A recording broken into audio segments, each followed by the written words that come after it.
ಮತ್ತೊಂದು ಚಿನ್ನಸ್ವಾಮಿ ಕ್ರೀಡಾಂಗಣದಲ್ಲಿ ಈ ಎರಡೂ ಸ್ಥಳಗಳ ಅಂತರ ಏನು ಬಹಳ ದೂರ ಇಲ್ಲ, ಒಂದು ಸ್ವಲ್ಪ ಹೊತ್ತಿಗೆ ನಡೆದುಕೊಂಡು ಹೋಗ್ಬೋದು. ಸರ್ಕಾರಕ್ಕೆ ಪ್ರತಿಷ್ಠೆ RCB ಗೆದ್ದಿದೆ ತಂಡ, ಅವನ್ನ ವಿಧಾನಸೌಧದ ಮೆಟ್ಟಿಲ ಮೇಲೆ ಸನ್ಮಾನಿಸಬೇಕು ಅಂತ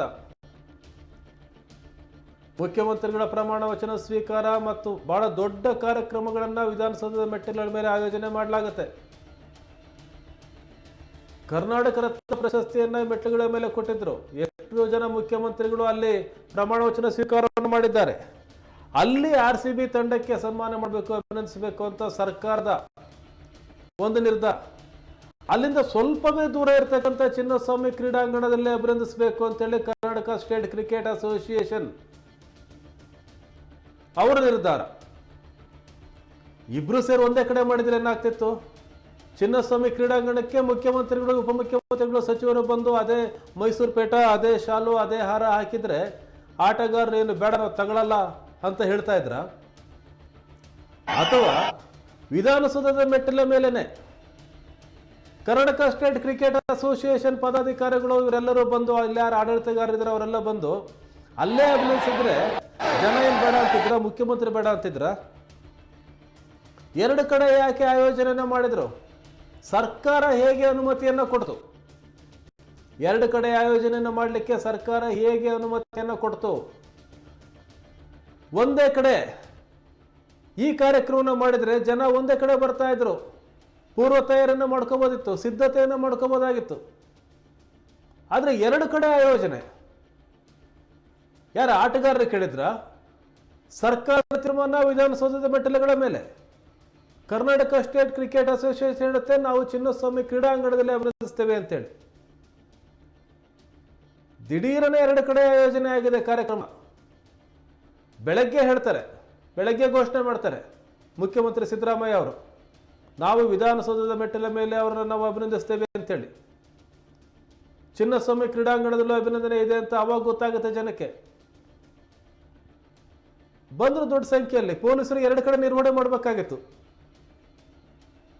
ಭದ್ರತೆ ಬಗ್ಗೆ ಚರ್ಚೆ ಇಲ್ಲ, ಪೂರ್ವ ಸಿದ್ಧತೆ ಇಲ್ಲ. 10 ಜನ ಅಮಾಯಕರು ಸಾವು ಕಂಡಿದ್ದಾರೆ. ಆ ಸಂಖ್ಯೆ 11ಕ್ಕೆ ಏರಿದೆ ಅಂತಕ್ಕಂಥ ಮಾಹಿತಿ ಬರ್ತಾ ಇದೆ, ಖಚಿತ ಆಗಬೇಕಾಗಿದೆ. 10 ಜನ ಅಮಾಯಕರು ಸಾವು ಕಂಡಿದ್ದಾರೆ.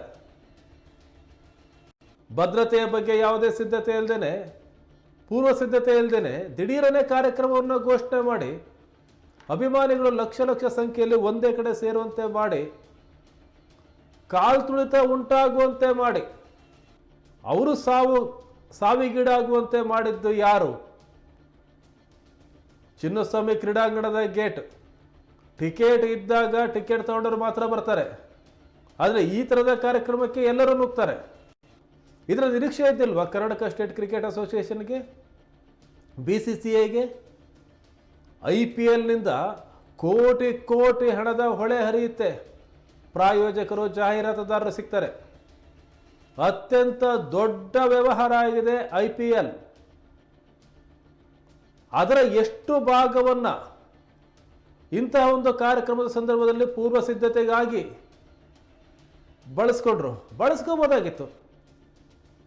ಯಾಕೆ ಮಾಡಿಲ್ಲ ಕರ್ನಾಟಕ ಸ್ಟೇಟ್ ಕ್ರಿಕೆಟ್ ಅಸೋಸಿಯೇಷನ್ ಮತ್ತು BCCI? ಕೇವಲ ಲಾಭದ ಮುಖ ನೋಡಿದ್ರ? ಅಮಾಯಕರ ಜೊತೆ ಆಟ ಆಡ್ತಾ ಇದ್ದಾರ? ಯಾರು ಹೊಣೆ ಇವರ ಸಾವಿಗೆ? 3 ಗೇಟ್ಗಳ ಮೂಲಕ ಅಭಿಮಾನಿಗಳನ್ನ ಕ್ರೀಡಾಂಗಣದ ಒಳಗೆ ಬಿಡ್ತೇವೆ ಎಂದಾಗ ಕೊನೆಯ ಕ್ಷಣದವರೆಗೂ ಅವರನ್ನ ಕಾಯಿಸಿದ್ದೆ ಯಾಕೆ? ಬಂದಾಗೆ ಬಿಡ್ಬೋದಿತ್ತು. ಅಲ್ಲಿ ಪ್ರೆಸರ್ ಕಡಿಮೆ ಆಗ್ತಾ ಇತ್ತು. ಎಲ್ಲರನ್ನೂ ಒಟ್ಟಿಗೆ ಬಿಡ್ತಕ್ಕಂಥ, ಒಳಗೆ ಬಿಡಬೇಕು ಅಂತಕ್ಕಂಥ ಯೋಚನೆ ಹೇಗೆ ಬಂತು? ಯಾರಿಗೆ ಬಂತು? ಬೆಳಗಿನಿಂದನೇ ಬಂದು ಸ್ಟೇಡಿಯಮಲ್ಲಿ ಕೂರ್ತಾ ಇದ್ರು. ಕ್ರಿಕೆಟ್ ಆಟ 7:30ಕ್ಕೆ ಶುರುವಾಗುತ್ತೆ ಅಂದಾಗ 3 ಗಂಟೆ 4 ಗಂಟೆಗೆ ಒಳಗೆ ಬಿಡೋದಿಲ್ವಾ ಟಿಕೆಟ್ ತಗೊಂಡವ್ರನ್ನ?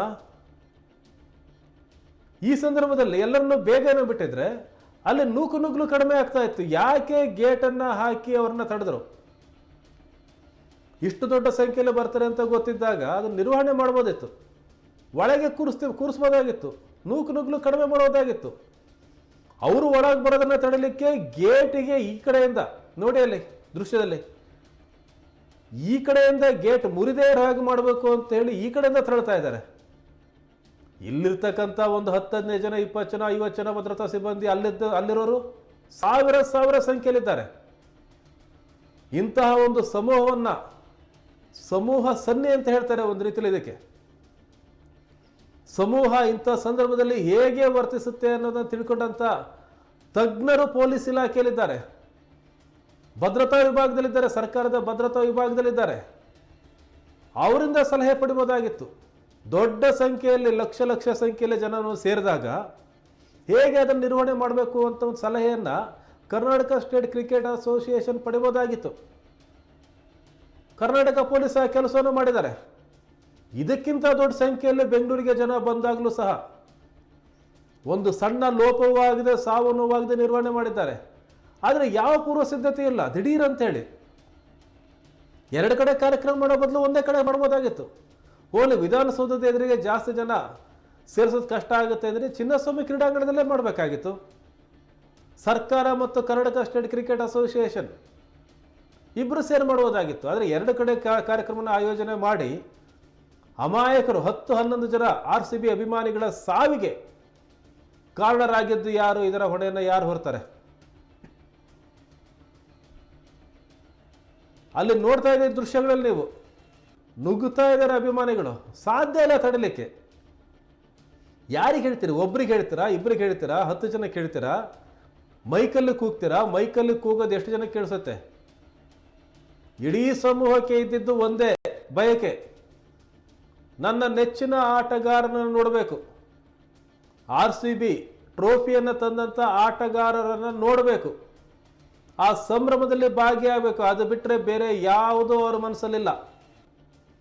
ಅದು ಹೇಗಾದರೂ ಸರಿ, ಏನು ಮಾಡಿದರೂ ಸರಿ, ಸ್ಟೇಡಿಯಂ ಒಳಗೆ ಹೋಗಬೇಕು, ವಿರಾಟ್ ಕೊಹ್ಲಿ, ರಜತ್ ಪಟೇದಾರ್ ನೋಡಬೇಕು, ಆ ಟ್ರೋಫಿಯನ್ನು ನೋಡಬೇಕು, ಆ ಸಂಭ್ರಮಕ್ಕೆ ಸಾಕ್ಷಿ ಆಗಬೇಕು. ಕೇವಲ ಇಷ್ಟೇ ಯೋಚನೆ ಮಾಡ್ಕೊಂಡು ಬಂದವರು ಅಲ್ಲಿ ಬಂದಂಥ ಸಾವಿರ ಲಕ್ಷ ಜನ ಯಾರ ಮಾತು ಕೇಳಲ್ಲ. ಅವರ ತಪ್ಪು ಅಂತ ಹೇಳಬೇಡಿ, ಅಲ್ಲಿ ಬಂದಂಥ ಅಭಿಮಾನಿಗಳ ತಪ್ಪು ಅಂತ ಹೇಳಬೇಡಿ.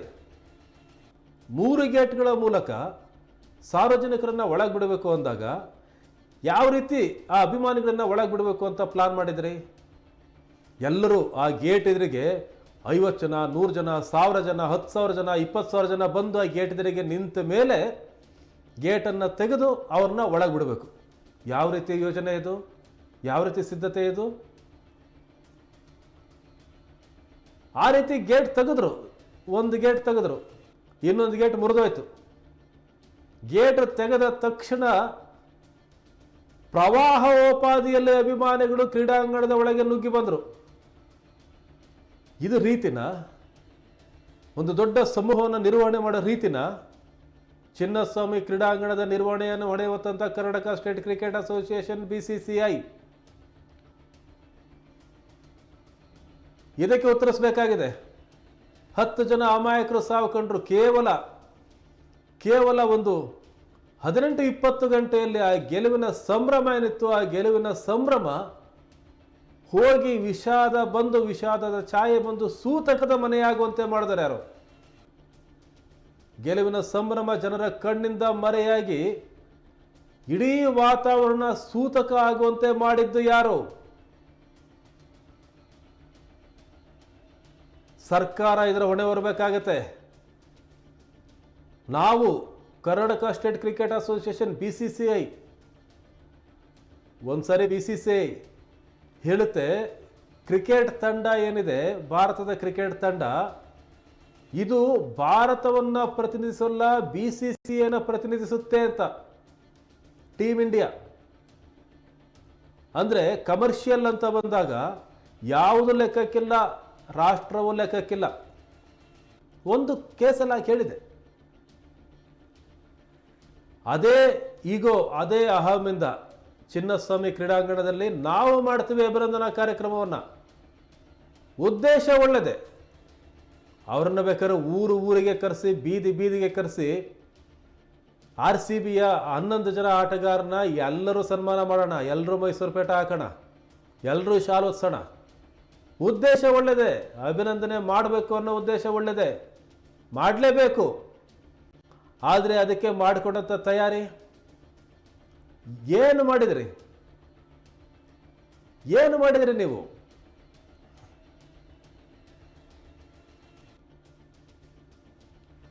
ಮತ್ತೊಂದು ಬಿಗ್ ಬ್ರೇಕಿಂಗ್ ನ್ಯೂಸ್ ಬರ್ತಾ ಇದೆ, ನೋಡ್ತಾ ಇರಿ.